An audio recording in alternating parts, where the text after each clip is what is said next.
You pull the suitcase out from under the bed. You haven't said a word. You haven't made a phone call. You haven't changed your routine in any way that a human would notice. But your dog is already watching. Not with their eyes, with their nose.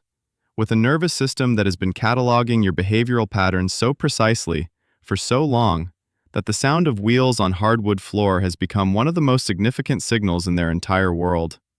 Most people assume their dog will be fine while they're gone. They'll sleep most of the day anyway. They have food, water, someone to check in. It'll be a week. What neuroscience has been quietly documenting for the last 2 decades is something very different. What happens in your dog's brain from the moment that suitcase appears until the moment you walk back through the door is one of the most physiologically significant events in their life, and most owners have no idea it's happening. Let's start before you even leave. Behavioral researchers have known since the 1980s that dogs begin showing measurable stress responses before their owners depart, not when the door closes, but when the departure routine begins. Keys, shoes, the bag. But a vacation is different from a normal workday. A vacation comes with something a regular Tuesday doesn't: a suitcase. In 2020, researchers studying pre-departure cues in domestic dogs found that suitcases and travel bags provoked stress responses in 74% of dogs tested, higher than any other single departure cue, including keys, shoes, or coats. The association builds across just 2 or 3 exposures. Your dog doesn't need many repetitions to learn what a suitcase means.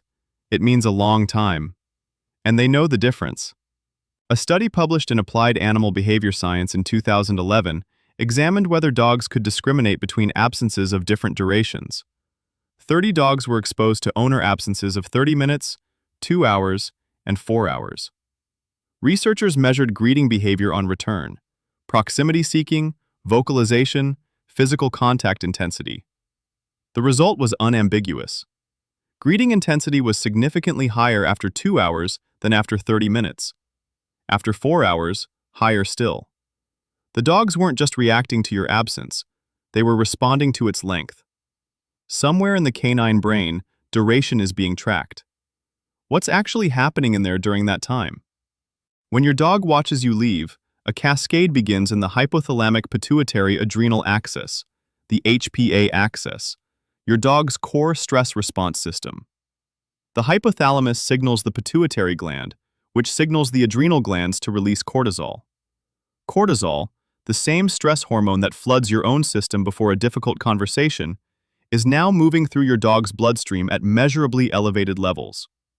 Researchers at Linköping University in Sweden, measuring long-term cortisol from hair samples, a method that captures hormonal accumulation over weeks, not just moments, found that dogs in households where separation was frequent and prolonged showed chronically elevated baseline cortisol. Not just in the moments of absence, always. The stress wasn't an event. It had become a state. But cortisol is only part of what's happening. In 2015, researchers using functional MRI on awake, trained dogs, a landmark study published in the journal PLOS One, mapped brain activation patterns during simulated owner absence. What they found in the caudate nucleus, a region densely involved in anticipation and reward processing, was striking. The caudate activated specifically in response to the owner's scent and voice. In their absence, the region showed a pattern consistent with expectation without fulfillment. The neurological equivalent of reaching for something that isn't there. Your dog's reward system doesn't go quiet when you leave. It stays active, waiting. And it doesn't wait passively. Cameras installed in homes by University of Milan researchers in 2010 recorded dogs across 23 homes during owner absence. Vocalization began at an average of 3 minutes and 15 seconds after the door closed. Destructive behavior within 7 minutes. But more telling than the behavior itself was the physiological data gathered alongside it. As vocalization gradually decreased, panting increased. Heart rate stayed elevated. The outward noise stopped. The internal activation didn't. For a dog watching you pack a suitcase, this sequence begins before you've left the room. There's a specific neurological mechanism that explains why. The amygdala, the brain's threat detection center, responds to learned associations with the same urgency it responds to actual threats. Once your dog has learned that a suitcase predicts your extended absence, the amygdala treats the suitcase itself as the threat.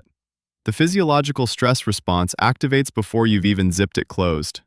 This is the part that matters for how you behave the day before you leave. Because here's what most owners do. They feel guilty. They compensate. Extra attention, extra treats, longer walks. And then they leave.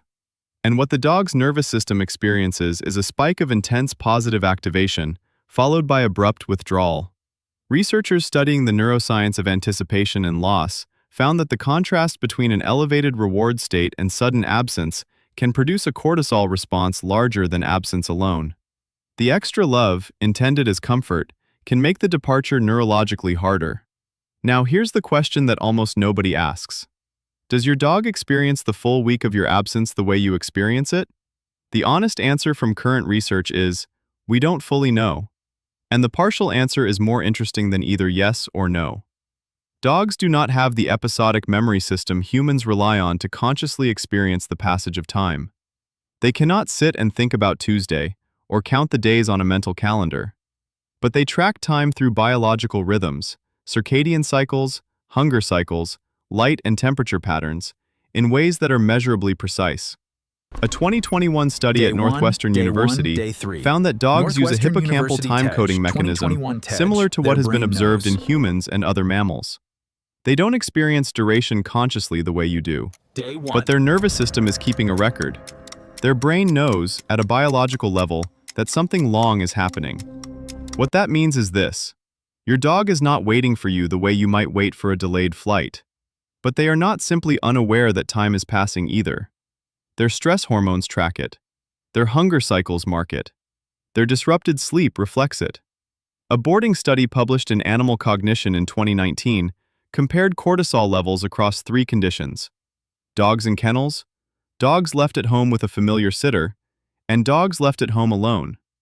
The kennel dogs showed the highest cortisol accumulation across the first 3 days, consistent with the compounding stress of an unfamiliar environment on top of an absent owner. The dogs with a familiar sitter at home showed significantly lower cortisol. The dogs left entirely alone showed the most variable results. Some adapted, some did not. But the single most protective factor across all 3 conditions was one thing: an item carrying the owner's scent. Dogs given a worn piece of the owner's clothing showed measurably lower cortisol in every condition. Not because it fooled them into thinking you were there, but because scent is the primary language of attachment for a dog, and the presence of that scent signals, at a neurological level, that their person still exists somewhere in the world. Your smell is the closest thing they have to proof that you're coming back. And when you do come back, here's what actually happens in the first 3 seconds after you walk through the door. Oxytocin floods the system. The same neurochemical that builds the bond during proximity has been partially depleted by your absence. Reunion spikes it back. In bonded pairs, researchers have measured oxytocin surges at reunion that exceed those triggered by any other social interaction, including initial greetings, play, and feeding. The reunion isn't just emotional, it's a neurochemical restoration event, which is why the popular advice to keep returns calm and low-key deserves more scrutiny than it gets. A survey of nearly 2,000 dog owners published in 2021 found that warmer reunions, with physical contact and verbal acknowledgement, were associated with lower separation-related behavior over time, not higher. The theory that greeting excitement reinforces anxiety has not held up under systematic investigation. Let them have it. So the next time you pull that suitcase out from under the bed and your dog's ears drop a fraction of an inch, know what's actually happening. A stress cascade is beginning. An ancient attachment system is registering a threat. A nervous system calibrated over thousands of years specifically to stay close to you is being asked to do the hardest thing it knows how to do. The science S. The science says the greeting matters. Give them one. If this changed how you see that moment when your dog watches you pack, subscribe and leave a comment below. Does your dog start showing signs before the suitcase is even open? That answer tells you exactly how well they've learned to read you.